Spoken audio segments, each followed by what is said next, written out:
Dalam video ini, saya akan menawarkan serangkaian kiat agar mereka yang tertarik mencoba stoicisme sebagai filsafat hidup dapat memperoleh manfaat maksimal dengan usaha dan frustasi seminimal mungkin. Saya juga akan menjelaskan beberapa kejutan dan kesenangan yang menanti para calon penganut stoicisme.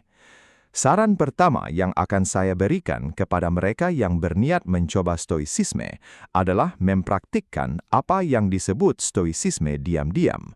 Saya percaya mereka akan lebih baik merahasiakannya. Dengan mempraktikkan stoicisme secara diam-diam, mereka akan menuai manfaatnya sambil menghindari biaya yang signifikan, seperti ejekan dan cemoohan dari kenalan, keluarga, tetangga, atau rekan kerja. Di sisi lain, jika praktik stoicisme berhasil, teman, keluarga, tetangga, dan rekan kerja akan melihat perbedaan dalam diri kita, perubahan ke arah yang lebih baik, tetapi mereka mungkin tidak dapat menjelaskan transformasi tersebut. Jika mereka mendekati kita dengan bingung dan bertanya tentang rahasia kita, kita dapat memutuskan untuk mengungkapkan kebenaran yang menyedihkan bahwa kita adalah penganut stoicisme secara diam-diam. Saran saya selanjutnya untuk para calon penganut stoicisme adalah jangan mencoba menguasai semua teknik stoik sekaligus, tetapi mulailah dengan satu teknik, dan setelah mahir, beralihlah ke teknik yang lainnya. Dan saya pikir teknik yang baik untuk dimulai adalah visualisasi negatif yang dipraktikkan di saat-saat luang tertentu dalam sehari, memungkinkan kita untuk berhenti sejenak dan merenungkan kehilangan apa yang kita hargai dalam hidup. Praktik perenungan ini dapat menghasilkan transformasi besar dalam perspektif kita. Hal itu dapat membuat kita menjadi sadar, meskipun hanya sementara, betapa beruntungnya kita dan semua hal yang dapat kita syukuri terlepas dari keadaan. Dalam pengalaman saya, visualisasi negatif bagi kehidupan sehari-hari seperti garam bagi masakan.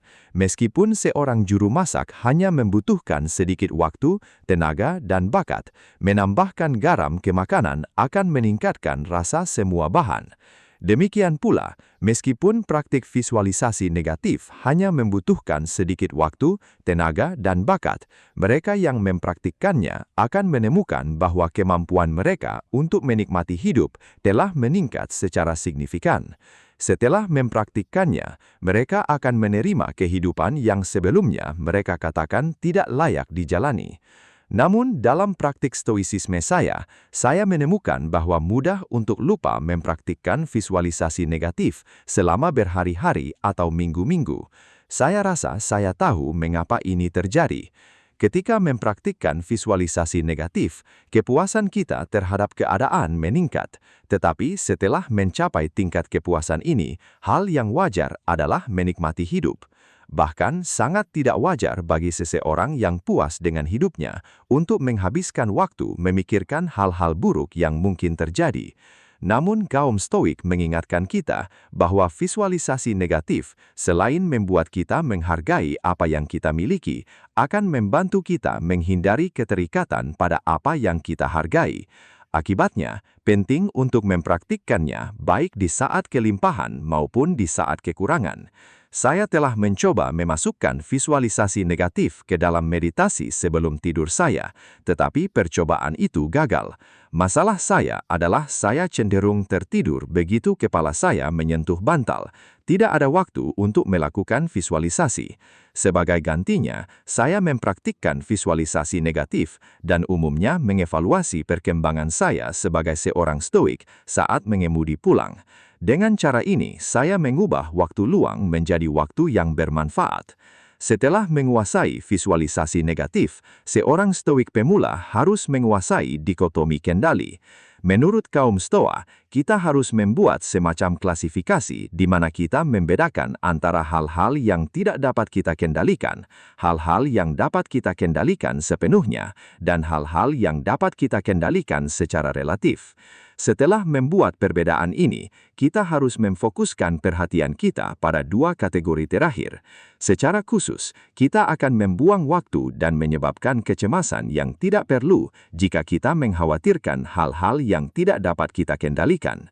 Saya telah menemukan bahwa menerapkan dikotomi kendali, selain membantu saya mengendalikan kecemasan saya sendiri, adalah teknik yang efektif untuk menghilangkan kecemasan orang-orang non-stoik di sekitar saya, yang jika tidak akan mengganggu ketenangan saya.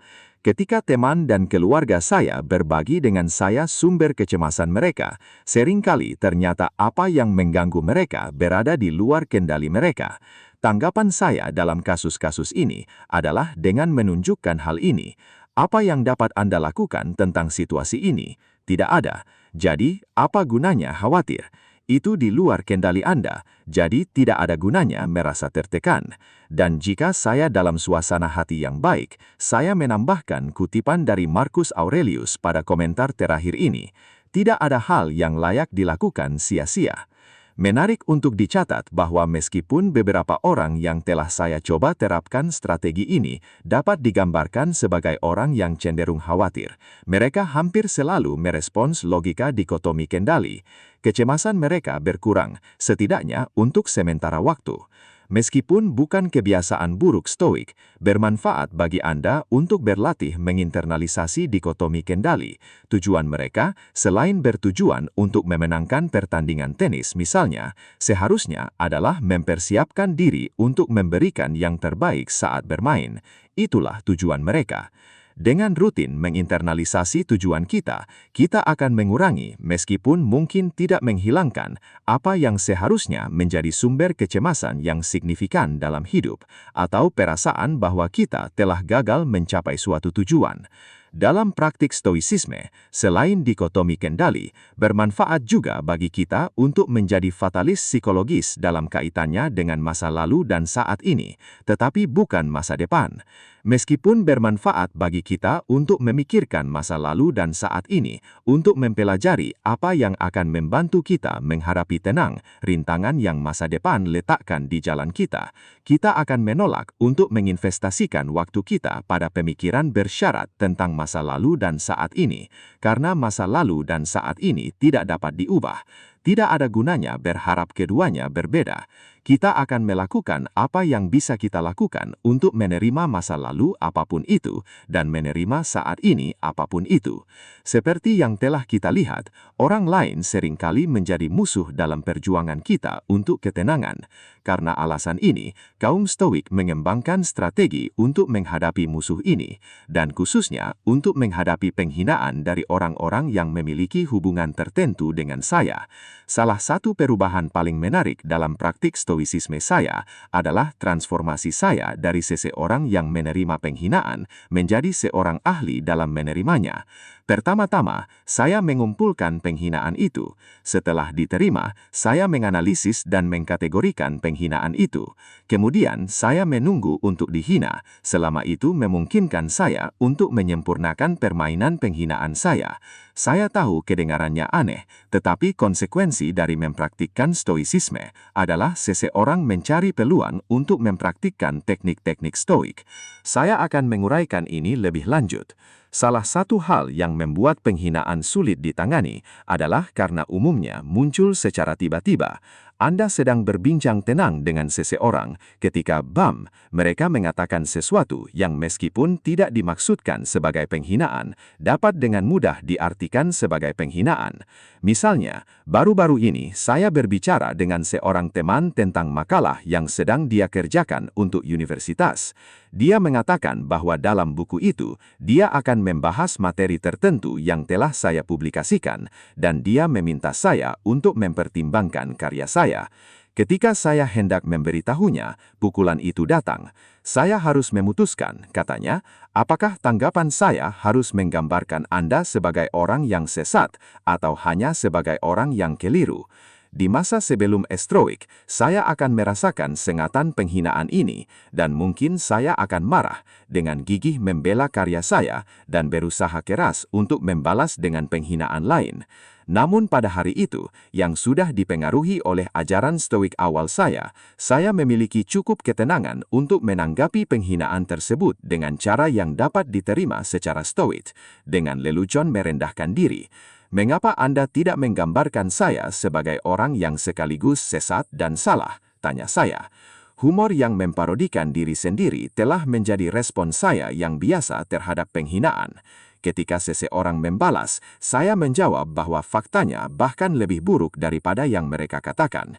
Misalnya, jika seseorang mengatakan bahwa saya malas, saya menjawab bahwa merupakan keajaiban saya dapat menyelesaikan pekerjaan apapun.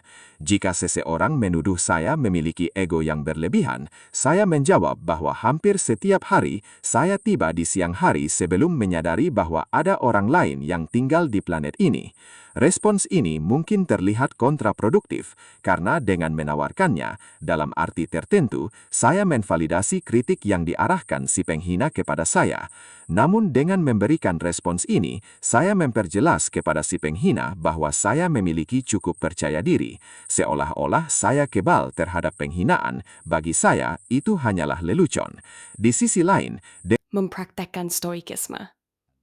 Namun, saya telah menemukan bahwa semakin kita memikirkan dan memahami kemarahan, semakin mudah untuk mengendalikannya. Karena ini adalah realitas sehari-hari, saya membaca esai Seneca tentang kemarahan sambil menunggu di ruang dokter.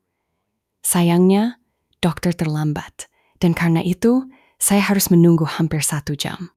Saya punya alasan untuk marah, dan di masa sebelum saya mempelajari stoikisme, saya pasti akan marah. Tetapi karena saya telah menghabiskan seluruh jam itu untuk memikirkan tentang kemarahan, mustahil bagi saya untuk menyerah padanya. Saya juga telah menemukan bahwa mungkin untuk menggunakan humor sebagai pertahanan terhadap kemarahan. Secara khusus, cara yang bagus untuk menghindari kemarahan adalah dengan membayangkan diri saya sebagai tokoh dalam drama absurd. Segala sesuatunya seharusnya tidak masuk akal, orang tidak kompeten, dan ketika keadilan terjadi, itu terjadi secara kebetulan. Alih membiarkan peristiwa itu membuat saya jengkel.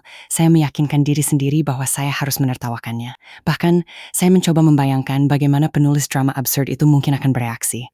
Setelah semakin memperkuat absurditas alur cerita, saya pikir Seneca benar ketika ia menunjukkan bahwa tawa adalah respons yang tepat. Seneca juga memperingatkan bahwa orang yang tidak menahan tawanya menunjukkan watak yang lebih baik daripada orang yang tidak menahan air matanya, karena tawa mengekspresikan emosi yang paling menyenangkan. Ia menganggap bahwa tidak ada yang penting, serius, atau hina dalam seluruh kehidupan. Selain merekomendasikan agar kita membayangkan hal-hal buruk yang dapat terjadi pada kita, kaum Stoa juga menyarankan kita untuk mencoba mewujudkannya sebagai hasil dari program ketidaknyamanan sukarela. Seneca, misalnya, merekomendasikan untuk secara berkala hidup seolah-olah kita miskin, dan Musonius menyarankan kita untuk melakukan hal-hal yang membuat kita tidak nyaman. Mengikuti saran ini membutuhkan tingkat disiplin diri yang lebih tinggi daripada yang dibutuhkan untuk mempraktekkan teknik stoik lainnya. Program ketidaknyamanan sukarela sebaiknya diserahkan kepada para stoik tingkat lanjut. Saya telah mencoba program ketidaknyamanan sukarela. Saya belum mencoba berjalan tanpa alas kaki seperti yang disarankan Musonius, tetapi saya telah mencoba perilaku yang kurang radikal, seperti mengenakan pakaian ringan atau tidak menyalakan pemanas di musim dingin atau pendingin ruangan di musim panas. Saya juga mulai mengikuti kelas yoga. Yoga telah meningkatkan keseimbangan dan fleksibilitas saya, mengingatkan saya akan pentingnya postur tubuh dan membuat saya sangat menyadari betapa sedikit kendali yang saya miliki atas isi pikiran saya. Selain memberi saya manfaat ini dan manfaat lainnya, yoga telah menjadi sumber ketidaknyamanan sukarela yang luar biasa. Berlatih yoga dengan beberapa postur yang tidak nyaman, beberapa di antaranya hampir menyakitkan. Misalnya, saya menekuk kaki saya sampai hampir kram sebelum menurunkannya. Namun, guru yoga saya tidak pernah berbicara tentang rasa sakit. Sebaliknya, dia berbicara tentang postur yang menimbulkan sensasi yang sangat intens. Dia mengajari saya untuk mengarahkan pernapasan saya ke area yang sakit, yang secara fisiologis tidak mungkin jika yang saya alami adalah, misalnya, kram kaki. Namun, tidak dapat disangkal bahwa teknik ini berhasil. Sumber ketidaknyamanan lain, dan tentu saja hiburan dan kesenangan, adalah mendayung. Tak lama setelah saya mulai berlatih stoikisme, saya belajar mendayung perahu balap, dan sejak itu saya telah berpartisipasi dalam perlombaan. Kami, para pendayung, terpapar panas dan kelembapan di musim panas, dan dingin, angin, dan terkadang bahkan salju di musim semi dan musim gugur. Air tidak memercik tanpa ampun, lecet tidak hilang begitu saja, lepuh dan kemudian kapalan. Menghilangkan kapalan adalah salah satu kegiatan favorit para pendayung serius ketika mereka berada di luar air. Selain menjadi sumber ketidaknyamanan fisik, mendayung juga merupakan sumber ketidaknyamanan emosional yang luar biasa. Secara khusus, hal itu telah memberi saya daftar ketakutan untuk diatasi. Perahu dayung sangat tidak stabil. Bahkan, begitu ada kesempatan, perahu itu akan dengan senang hati melemparkan pendayung ke dalam air. Butuh usaha yang cukup besar untuk mengatasi rasa takut saya akan terbalik. Setelah berhasil selamat dari 3 kali terbalik, dari situ saya terus berupaya mengatasi rasa takut saya, termasuk rasa takut mendayung di kegelapan sebelum fajar, rasa takut meninggalkan dermaga sambil berdiri di perahu, dan rasa takut berada di tengah danau ratusan meter dari pantai terdekat dengan perahu kecil yang telah mengkhianati saya 3 kali. Setiap kali Anda melakukan aktivitas di mana kegagalan mungkin terjadi, Anda mungkin merasakan sensasi geli di perut. Saya telah menyebutkan sebelumnya bahwa sejak menjadi seorang stoik, saya adalah pengumpul hinaan. Saya juga mengumpulkan sensasi geli di perut. Saya menikmati berpartisipasi dalam aktivitas seperti kompetisi mendayung yang memicu sensasi geli itu, hanya agar saya dapat mempraktekkan teknik stoik dan menghadapi situasi tersebut. Bagaimanapun, emosi adalah komponen penting dari rasa takut akan kegagalan. Jadi dengan menghadapinya, saya berupaya mengatasi rasa takut itu. Beberapa jam sebelum perlombaan, saya dibanjiri dengan sensasi geli yang benar-benar luar biasa.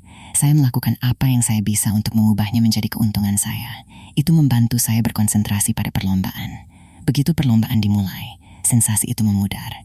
Saya juga mencari sensasi itu dalam aktivitas lain. Misalnya, setelah saya mulai berlatih stoikisme, saya memutuskan untuk belajar memainkan alat sesuatu yang belum pernah saya lakukan sebelumnya. Alat yang saya pilih adalah banjo. Beberapa bulan setelah memulai pelajaran, guru saya bertanya apakah saya ingin berpartisipasi dalam konser yang diadakan oleh murid-muridnya. Awalnya, saya menolak tawarannya. Rasanya tidak menyenangkan untuk mengambil resiko, dipermalukan di depan umum dengan mencoba memainkan banjo di depan sekelompok orang asing. Tetapi kemudian terlintas dalam pikiran saya bahwa itu adalah kesempatan yang luar biasa untuk menempatkan diri saya dalam situasi yang tidak nyaman secara psikologis dan menghadapi rasa takut saya akan kegagalan dan akhirnya menaklukkannya. Saya setuju. Berpartisipasi dalam konser itu adalah peristiwa paling menegangkan yang pernah saya alami dalam waktu yang lama. Bukan karena saya takut pada kerumunan. Saya bisa masuk ke kelas yang berisi 60 siswa yang tidak saya kenal dan mulai mengajar mereka tanpa merasa cemas. Tapi ini berbeda. Sebelum pengalaman itu, sensasi geli itu melahapku dari dalam. Dan bukan hanya itu, aku juga jatuh ke dalam keadaan kesadaran yang berubah, di mana waktu terdistorsi dan hukum fisika tampaknya berhenti bekerja. Akhirnya, singkat cerita, aku selamat dari konser itu. Sensasi geli yang kurasakan saat berpartisipasi dalam regata atau memberikan konser banjo jelas merupakan gejala kecemasan dan mungkin tampak bertentangan dengan prinsip stoik untuk meninggalkan jalanku dan jatuh ke dalam keadaan cemas. Bahkan, jika salah satu tujuan stoikisme adalah mencapai ketenangan, aku seharusnya tidak menyimpang dan menghindari aktivitas yang memicu kecemasan. Alih-alih mengumpulkan sensasi geli, aku seharusnya tidak lari darinya sama sekali. Dengan memicu kecemasan, misalnya dengan memberikan konser banjo, aku menghindari sebagian besar kecemasan yang mungkin menyerangku di masa depan. Sekarang, menghadapi tantangan baru, ada alasan kuat yang mendukungku dalam tantangan ini. Dibandingkan dengan resital banjo, tantangan baru ini tidak ada apa-apanya. Aku selamat dari tantangan itu, dan aku pasti akan selamat dari tantangan ini. Dengan kata lain, dengan berpartisipasi dalam resital, saya telah mengimunisasi diri saya terhadap sebagian besar kecemasan di masa depan. Namun, imunisasi ini akan memudar seiring waktu, jadi saya perlu mengimunisasi diri saya kembali dengan dosis sensasi geli lainnya. Ketika saya berpartisipasi dalam aktivitas yang menyebabkan ketidaknyamanan fisik dan mental, saya melihat diri saya, atau setidaknya sebagian dari diri saya, sebagai lawan dalam semacam permainan. Lawan ini adalah diri saya yang lain. Bisa dibilang, ia beroperasi secara otomatis dalam evolusi. Ia hanya ingin merasa nyaman dan menikmati kesempatan untuk bersenang-senang. Diri saya yang lain kurang disiplin diri, dibiarkan begitu saja, selalu mencari jalan termudah dalam hidup. Dan karena itu, tidak akan lebih dari sekadar pencari kesenangan. Ia juga seorang pengecut. Diri saya yang lain bukanlah teman saya. Sebaliknya, ia harus dianggap, dalam kata-kata Epictetus, musuh yang sedang terbentuk. Untuk mendapatkan poin dalam persaingan dengan diri saya yang lain, saya harus menetapkan supremasi saya atasnya. Untuk melakukan ini, saya harus memprovokasi ketidaknyamanan yang sebenarnya dapat dengan mudah dihindari, serta mencegahnya mengalami kesenangan yang seharusnya dapat dinikmatinya. Ketika ia takut melakukan sesuatu, saya harus memaksanya untuk menghadapi ketakutannya dan mengatasinya. Mengapa memainkan permainan ini melawan diri saya yang lain? Sebagian, untuk mencapai disiplin diri yang lebih besar, dan karena disiplin diri adalah sesuatu yang layak dimiliki, karena mereka yang memilikinya memiliki kemampuan untuk menentukan apa yang akan dilakukan dengan hidup mereka. Mereka yang kekurangan disiplin diri akan hidup ditentukan oleh seseorang atau sesuatu, dan sebagai hasilnya, mereka menghadapi bahaya nyata membuang-buang hidup mereka. Menghadapi diri saya yang lain juga membantu saya untuk memperkuat diri saya sendiri. Karakter saya. Saya sadar bahwa berbicara tentang penguatan karakter akhir-akhir ini akan membuat lebih dari satu orang tersenyum mengejek. Tetapi ini adalah aktivitas yang akan dengan senang hati diterima oleh kaum Stoa dan akan mereka rekomendasikan kepada siapapun yang ingin menikmati kehidupan yang baik. Alasan bagus lainnya untuk menghadapi diri saya sendiri adalah yang mengejutkan, itu menyenangkan. Sangat menyenangkan untuk mencetak poin dalam permainan ini. Misalnya, ketika kita mengatasi rasa takut. Kaum Stoa menyadari hal ini. Epictetus berbicara tentang kesenangan yang diperoleh dari menolak berbagai kesenangan. Seneca juga mengingatkan kita bahwa meskipun kita merasa tidak nyaman menanggung suatu situasi, jika kita berhasil mengatasinya, kita akan merasa senang dengan diri kita sendiri. Ketika saya berpartisipasi dalam kompetisi dayung, mungkin tampak bahwa saya ingin mengalahkan pelaut lain. Tetapi sebenarnya, saya terlibat dalam kompetisi yang jauh lebih penting. Kompetisi yang saya miliki dengan diri saya yang lain. Dia tidak ingin belajar mendayung. Dia lebih suka tetap berada di tempat tidur yang hangat di jam-jam sebelum fajar. Dia tidak ingin mendayung ke garis start. Bahkan, saat menuju ke sana, dia terus mengeluh tentang betapa lelahnya dia. Dan selama perlombaan, dia ingin berhenti mendayung. Dan biarkan orang lain menang jika kamu berhenti mendayung, katanya kepadaku dengan suara yang paling menggoda. Semua rasa sakit ini akan berakhir. Mengapa tidak berhenti? Pikirkan baik-baik, bagaimana perasaanmu, itu aneh. Tetapi pesaing saya dalam perlombaan sekaligus merupakan rekan satu tim saya dalam kompetisi yang jauh lebih penting melawan diri saya yang lain. Dengan saling bersaing dalam mendayung, kita semua mendayung melawan diri sendiri, meskipun tidak semua dari kita melakukannya secara sadar. Untuk mendayung melawan orang lain, kita harus mengatasi diri kita sendiri secara individu, mengatasi ketakutan kita, kemalasan kita, dan kurangnya disiplin diri kita. Dan sangat mungkin untuk kalah dalam kompetisi melawan pendayung lainnya, bahkan berada di urutan terakhir, dan dalam prosesnya telah menang dalam kompetisi dengan diri kita yang lain. Seperti yang telah kita lihat, kaum Stoa merekomendasikan penyederhanaan gaya hidup, seperti program ketidaknyamanan sukarela. Sebaiknya, serahkan penyederhanaan gaya hidup kepada kaum Stoa tingkat lanjut. Seperti yang telah saya jelaskan, seorang Stoa amatir mungkin ingin mempertahankan profil filosofis yang rendah. Jika Anda mulai berpakaian lebih santai, orang akan memperhatikan. Mereka juga akan memperhatikan jika Anda terus mengendarai mobil tua yang sama, atau jika, mengerikan, Anda meninggalkan mobil untuk naik bus atau sepeda. Orang akan berpikir, bagian terburuknya mungkin adalah kebangkrutan yang akan datang, atau bahkan tahap awal penyakit mental. Dan jika Anda menjelaskan bahwa Anda telah mengatasi keinginan untuk membuat kagum orang yang mudah terkesan oleh penampilan luar seseorang, Anda hanya akan memperburuk keadaan. Ketika saya mulai bereksperimen dengan gaya hidup yang lebih sederhana, butuh beberapa waktu bagi saya untuk terbiasa. Misalnya, ketika seseorang bertanya di mana saya membeli kemeja yang saya kenakan, dan saya menjawab bahwa itu di toko barang bekas, saya merasa sedikit malu. Kejadian ini membuat saya menghargai cara Cato mengatasi emosi semacam ini. Seperti yang telah kita lihat, Cato berpakaian berbeda sebagai bagian dari latihan. Dia ingin belajar untuk hanya merasa malu atas apa yang benar-benar memalukan.